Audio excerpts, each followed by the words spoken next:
It began with the sound of dripping water, faint at first, almost ignorable. But as the days went on, the drip became a steady reminder of everything wrong with the place I called home. The ceiling in my kitchen sagged like a tired old man's shoulders, stained brown from the leak above.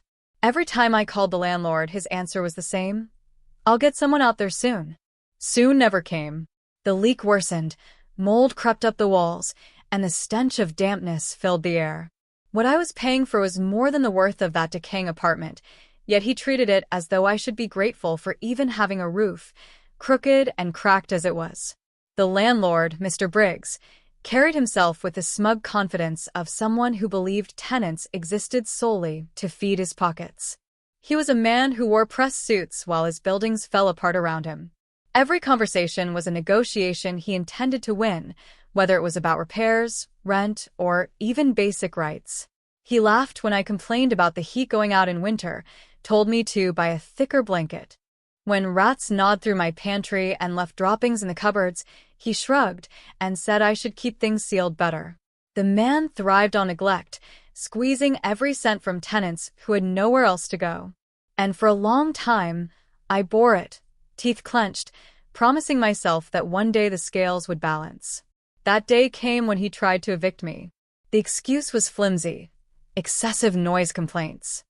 I knew it was retaliation for pressing him about the mold inspection, something the city had quietly required, but he had ignored. He thought he could bully me out, make room for a new tenant willing to pay more rent for the same squalor.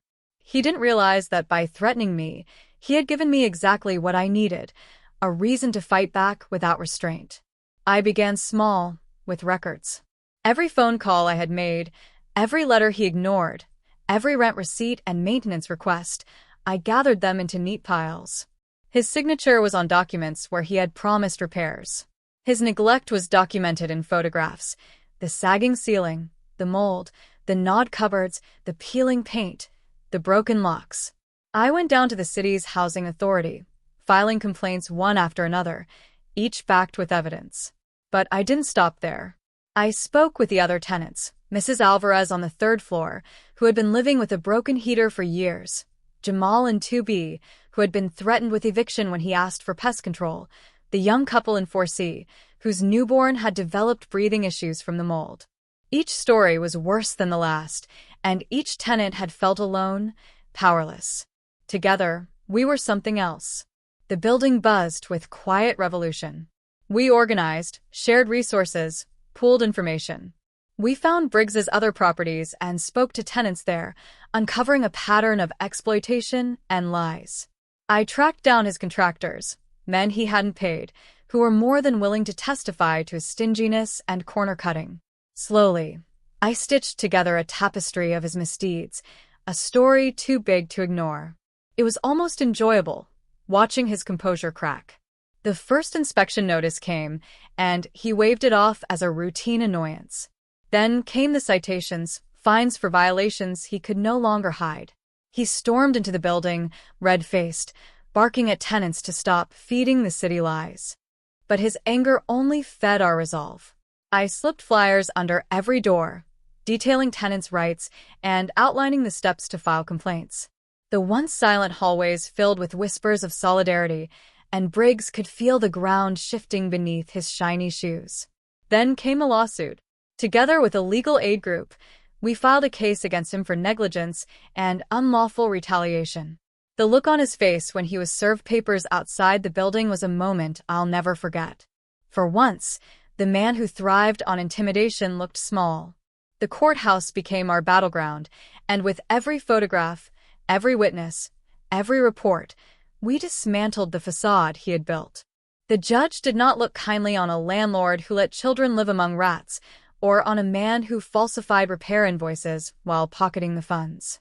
The financial blow was heavy: thousands in fines, court-order repairs, and restitution for tenants.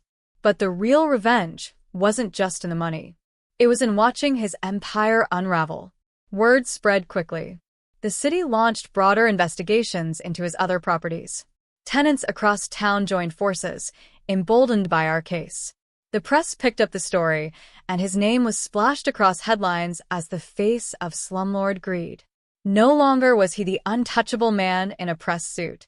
He was a cautionary tale, a man cornered by the very people he thought powerless. The kitchen ceiling in my apartment was eventually repaired, the mold scrubbed away by professionals. New locks were installed, the heat restored, the pests driven out.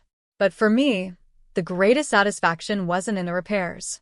It was in the knowledge that Briggs would never sleep soundly again. His nightmare had begun the moment he tried to evict me, and it would follow him, building to building, city to city, until he learned that the people he stepped on had sharper teeth than he ever imagined.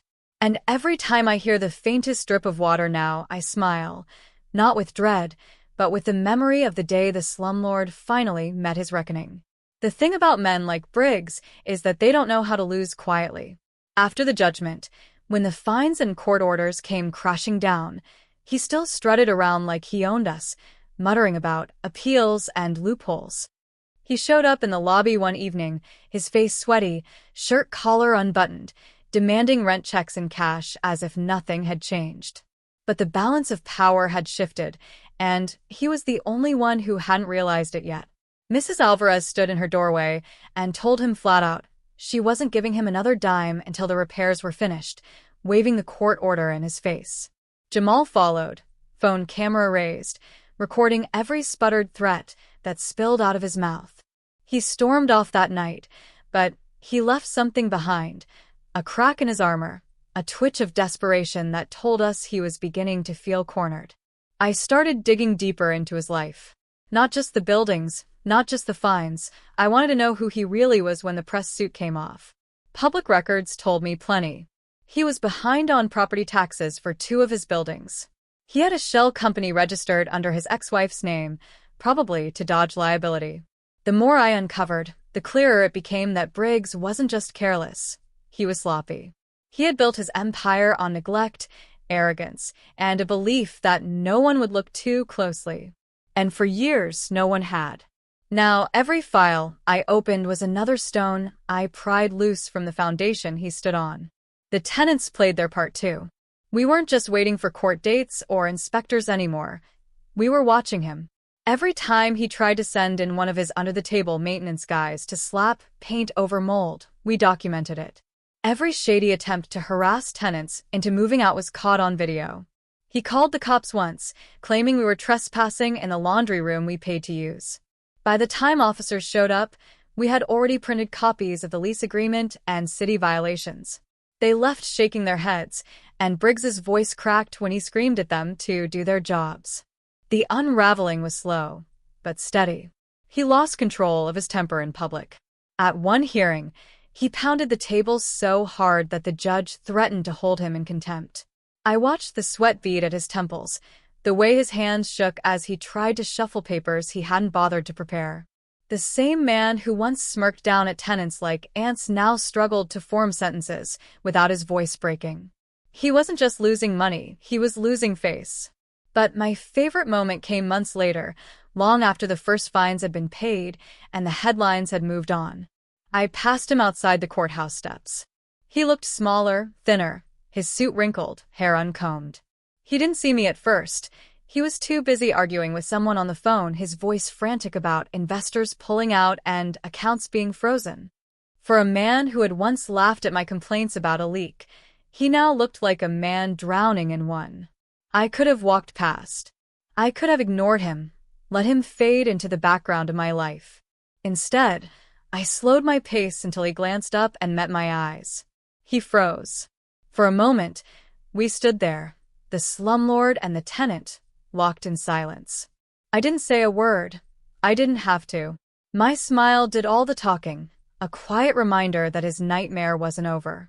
It wasn't the fines, the lawsuits, or the inspectors that haunted him most. It was the knowledge that the people he thought beneath him had risen, sharpened, and struck back. He turned away first, hunching his shoulders as if trying to fold in on himself, and I walked on. That was the last time I saw him in person, but I kept hearing stories, more lawsuits, more buildings seized, more tenants coming forward. He had set out to evict me, to make an example of me. Instead, I had become the ghost at his shoulder, the beginning of the end he never saw coming. And maybe that's the truest revenge, not just tearing down the walls of a man's empire, but making sure that every creak, every shadow, every whispered tenant's voice reminds him that his empire was built on rot, and rot always spreads. Then came the collapse, slow at first, like a tower leaning just slightly until gravity makes the rest inevitable. Briggs tried to fight on every front, hiring lawyers he couldn't afford, filing appeals he couldn't win, bullying contractors into cutting corners, but the tide had turned. The city had its teeth in him now, and once they smell blood, they don't let go. More inspectors visited his properties. More complaints piled up. His name became shorthand for Slumlord in the local papers, and his face appeared on evening news broadcasts with phrases like pattern of neglect and systemic violations attached. The man who once walked tall now darted down sidewalks like a criminal hoping not to be recognized. What truly gutted him wasn't just the fines or the lawsuits, it was the investors. Briggs had always been too cheap to keep his buildings up, but he wasn't stupid about money. He relied on silent partners, faceless financiers who gave him the cash to keep acquiring properties while he skimmed profits off the top. When the headlines broke, they pulled out one by one. Frozen accounts, withheld loans, properties suddenly in foreclosure. It was like watching dominoes fall, each one striking the next. And through it all, the tenants kept pressing, reporting, documenting. Every attempt he made to shake free was met with another nail in his coffin. By winter, Briggs had lost half his properties. By spring, the rest were circling the drain. Rumors spread that he had mortgaged his own house to cover legal costs. His car disappeared from the lot one day, repo men hauling away the glossy sedan he'd once used to flaunt his success. I imagined him sitting in some office with peeling paint, clutching a phone, begging for extensions he'd never get. But the final twist, the one that made the whole ordeal feel like a story with a perfect ending, came when I heard from a friend who worked at a shelter. A new resident had checked in, an older man, tired and bitter, muttering about being cheated and ruined. His name was Briggs. He wasn't homeless in the romantic sense of justice, not quite. He still had enough scraps of money to rent cheap rooms here and there. But the empire was gone, the prestige gone, and his days were now filled with the same kind of neglect he had once dished out to others. Moldy walls, broken locks, drafty windows. No one cared about his complaints now. The irony was almost too rich to believe. The slumlord, living like a tenant in the very kind of places he had profited from, surrounded by the same decay he once ignored. No contractors returned his calls. No city official hurried to answer his complaints. He was just another bitter old man shouting at a leaking ceiling. Sometimes, late at night, I wonder if he thinks of me, if he remembers the tenant he once tried to push out as nothing more than a nuisance. I wonder if he lies awake, listening to the drip of water from a cracked ceiling, and feels the dread of knowing he cannot escape it. Because that was always the truth he never understood. A building rots from neglect, but so does a man. And now, every broken pipe, every moldy patch of wall, every rat scurrying through his rented room is a mirror held up to his past. His nightmare isn't a single moment of loss. It's a lifetime of living in the ruins he built with his own hands.